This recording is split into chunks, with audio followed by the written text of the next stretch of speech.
আসসালামু আলাইকুম ওরহমতুল্লাহ। সম্মানিত দর্শক শ্রোতা, আশা করি আপনারা সবাই ভালো আছেন। দর্শক, আজ ভিডিওটির মধ্যে আপনারা জানতে পারবেন স্বপ্নে বিবাহিত অথবা অবিবাহিত ছেলে অথবা মেয়েরা যদি কবর দেখে তাহলে এর অর্থ বা তাবির কী হতে পারে। দর্শক, গুরুত্বপূর্ণ স্বপ্নের ব্যাখ্যা বা তাবিরগুলো বলার আগে আপনাদের কাছে ছোট্ট একটি অনুরোধ, আপনি যদি আমার চ্যানেলটিতে নতুন হয়ে থাকেন তাহলে অবশ্যই চ্যানেলটি সাবস্ক্রাইব করে সাথে থাকুন। দর্শক, কোনো স্বপ্নদ্রষ্টা যদি অবিবাহিত অথবা অবিবাহিতা হয় এবং সে যদি শুধুমাত্র দেখে কবর, এর অর্থ অনেক সময় ভালো হয় এবং অনেক সময় ভালো হয় না। বিশেষ করে এই স্বপ্নদ্রষ্টার সামনে যদি কোনো প্রস্তাব থাকে অথবা বিবাহের পয়গাম থাকে অথবা বিবাহের প্রস্তুতি থাকে এবং এই অবস্থায় যদি সে স্বপ্নে কবর দেখে তাহলে এর অর্থ ভালো হবে। তার মানে এর অর্থ হবে এই স্বপ্নদ্রষ্টার অচিরেই কাজ সমাধা হয়ে যাবে। মানে কবর দিলে মানুষের যেমন কাজ সমাধা হয়ে যায়, ঠিক তেমনিভাবে এই স্বপ্নদ্রষ্টারও কাজটি অচিরেই অল্পের মধ্যে সমাধা হয়ে যাবে। আবার কোনো স্বপ্নদ্রষ্টা সে যদি তরুণ অথবা তরুণী হয় এবং সে যদি দেখতে পায় যে তাকে জোর করে কবরস্থানে নিয়ে যাওয়া হচ্ছে, দর্শক, এর অর্থ বেশি ভালো হয় না।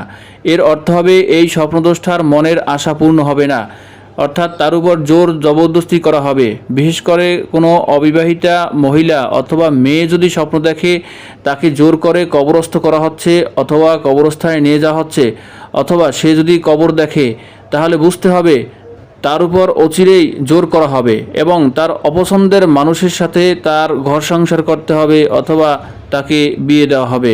অর্থাৎ তার ভবিষ্যৎ জীবন যে ভালো হবে না তার দিকে একটি ইশারা বা ইঙ্গিত বহন করে থাকে।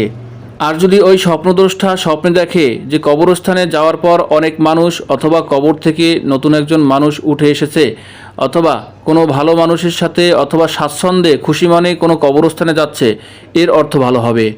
অর্থাৎ খুশি মনে কোনো কবরস্থানে কোনো ব্যক্তির সাথে গেলে এর অর্থ হবে ওই ব্যক্তির মনের আশা আকাঙ্ক্ষা পূর্ণ হবে